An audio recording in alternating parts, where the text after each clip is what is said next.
And I do have to say, hey, great introduction, thank you. Initially he said he was number 5 out of the top 50 of crap. And I'm like, yeah, well, maybe that's the case. I didn't see that list, but it makes sense. No, hey, I really appreciate. I know I saw a lot of you at a prior engagement down at the water Cantina Marina. Yeah, that was a good time, and it's great to see a lot of you here again, and I really appreciate it. I'm going to just speak briefly and then take some questions, but a couple things I want to hit. I want to talk about the politics side of things real quick, and then I'm going to talk about Syria, because I'm sure a lot of you are wondering about Syria. On the politics side of things, let me say this.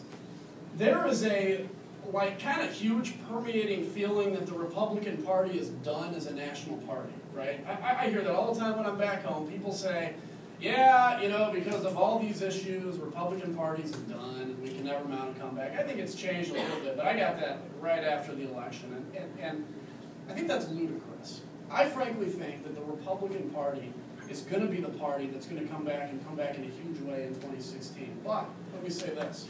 If I can just give you a little piece of opinion here. We've got to change how we talk to people. We've got to do, we've got to do less screaming and yelling on cable TV. We need to do less talking about who doesn't belong in our party. We need to do a lot more talking about who does belong to the Republican Party.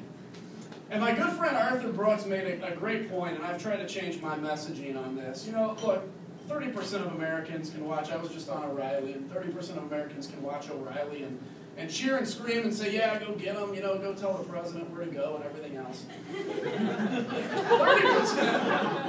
30% of the other side of Americans absolutely hate everything we say, right? You know, you say anything about conservative politics, I think you're heartless and the whole 9 yards. But there's that 40% in the middle that have values that the Republican Party should naturally attract, that have values that we should draw into our circle. But then they look on TV and they see us say a lot of divisive things. Now look, we all want to balance the federal budget. That's important. But you know who else balanced their checkbook? Jeffrey Dahmer. Like, he balanced his checkbook. It doesn't say a lot about who we are just to talk about a balanced budget. I think what we need to do as Republicans is start to talk about our heart. Okay, I live 50 minutes south of Chicago. Just 30 minutes north of where I live, you're more likely to be killed than you are in Kandahar, Afghanistan, on the south side of Chicago. You all remember hearing about all this stuff and the gun violence in Chicago. How about we talk about the fact that we believe young African-American kids born in the south side of Chicago should have every opportunity to succeed, just like a kid born where I was in Bloomington, Illinois. What does that tell you? That tells you something about our heart. And then when they say, well, why? What are your principles? Because we believe that government isn't the answer. We believe government addicts people to itself. We believe the real answer is to give people the opportunity and the privilege of self-actualization, of being able to go out and make something of themselves. You can get a paycheck from the government for the rest of your life in the form of welfare. And you know what? People that need it, we should continue to provide it. But that is not as satisfying as when you go out and you get your first job and that paycheck you get you earn. That's what we're the party about. We're about the party that's going to leave not just this generation, but the next generation a much more powerful country. And that leads to the issue that I think you all want to talk about, the world stage, right? Now, I'm well aware of the fact that my position on Syria probably is not many of your positions on Syria in here. I want to talk about why I believe what I believe, and I want to talk about the bigger picture of world affairs. A lot of folks are tired of war. I'm tired of war. They want to leave. You know, I'd love to leave too.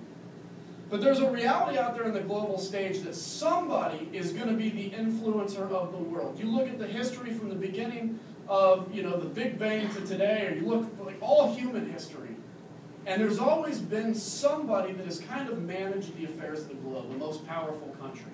Sometimes that took the form of taking over other countries in terms of an empire. But in many cases, especially in the last 100 years, it's taken the form of influence. So up until the 90s, it was a Cold War. Russia influenced part of the world, America influenced the rest. So we're fatigued. We're tired of the war in Iraq and Afghanistan. We get nervous when we talk about strikes in Syria, and rightfully so. We have a president that is absolutely, utterly unable to make the case for American exceptionalism because he doesn't believe it. We have a president that's absolutely unable to make the case for why we have to be powerful Because I think in his heart of hearts, he doesn't really believe that America should be the most powerful country in the world. I don't aspire to the president that he wants to destroy us or anything like that. But I also think he believes that an America that's not necessarily out being the strongest country in the world benefits everyone. But you know what that means? It means this. If America backs away from the free world, just look at the last 4 years. When America backs away, when America removes itself, something has to fill that vacuum. You would say, well, it may be the Russians, it may be the Chinese. Well, the Russians and the Chinese don't have the ability to. They're not the power that we are. They can't be a world leader. But you know what does fill that vacuum? Chaos. Chaos and terror. You look at Egypt. Egypt has basically a coup. Mubarak's thrown out. The United States is silent on it. Morsi takes over. Morsi basically tears up the Constitution, sets himself up basically to be dictator of Egypt. The Egyptian people go out, riot, and say, we don't want that. This violates the contract of what we elected you under. And the military came forward with almost every opposition group behind them and says, we're deposing you because you violated the contract with the Egyptian people, and we're going to transition to a better form of government at some point.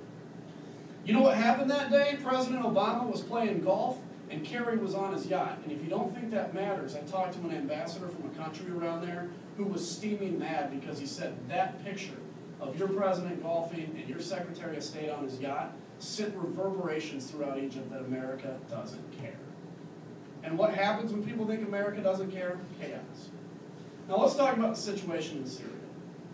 There are very compelling arguments on both sides of this. I've heard people say, well, if we strike Syria, what's our objective? If we strike Syria, Syria could retaliate. Well, yeah, they could, and we'd kick their ass if they did. Because we're the U.S. of A, right? But, so that's, and they're all legitimate concerns. I don't put any of those concerns down. The concerns I do put down is I've heard people say that we need to vote this down because the President of the United States, we don't like him, basically, because he's untrustworthy. We need to vote this down because this will be the end of him being an effective president. He's still the President of the United States for 3 years. And when we leave, I'm an old school Republican that believes once you leave the shores of the United States, partisanship is thrown off and we're all Americans, Republican and Democrat. We can disagree. I did BBC today. And we can disagree with what the president's doing, but I will never criticize the President of the United States on BBC. Because to me, Americans have to put up a unified front. So anyway, what we have in Syria is a situation where Bashar al-Assad has killed 100,000 of his own people. You cannot stop artillery shells. You cannot stop gunfire from happening. We can't ban war. We tried that. Didn't work. Can never ban violence. But one thing we can do, the one thing America has done for almost a century, this whole idea of this being Obama's red line is false. This has actually been the red line of the United States of America for a very long time. Now, I'm aware that Saddam Hussein used chemical weapons against Iran. We made a mistake in allowing that to happen or standing idly by with that happened. But that should not paralyze us to action into the future. If we allow that to paralyze us into action, imagine what will happen if we allow Assad to use chemical weapons and then we try to enforce this again at some point in the future. But 1,400 people, 400 children, and this was not the first attack by Assad. 1,400 people suffocated to death, fully aware of the fact that they were suffocating to death. A chemical weapon is not an artillery shell directed at a target. It's an indiscriminate use of force based on the whims of the wind. And it's something that the world community has stood up and said we won't tolerate. And it's something America in 1991 threatened to use nuclear weapons against Iraq if they used chemical weapons against us on the battlefield. We know for a fact now from post-interviews that the reason Saddam Hussein never used chemical weapons against the United States in 1991 is because of the threat we made and the seriousness we dealt with chemical weapons. You look at a no-fly zone we established over northern and southern Iraq as a result of chemical weapons use against his own people. This is something we have taken very seriously, and I'm shockingly dismayed that somehow in the last 6 months as a nation, we've gone from that memory of the evil of chemical weapons to today justifying them, saying they are no different than artillery shells. I don't know where that transition happened. I can't figure it out. It saddens me, to be quite honest with you. So I support the strike in Syria, and I support it for this reason. By the way, it's probably not going to happen today. The Russians floated a proposal that's basically a big delay tactic, but we have to give it an opportunity to work. I hope it works. It would be great.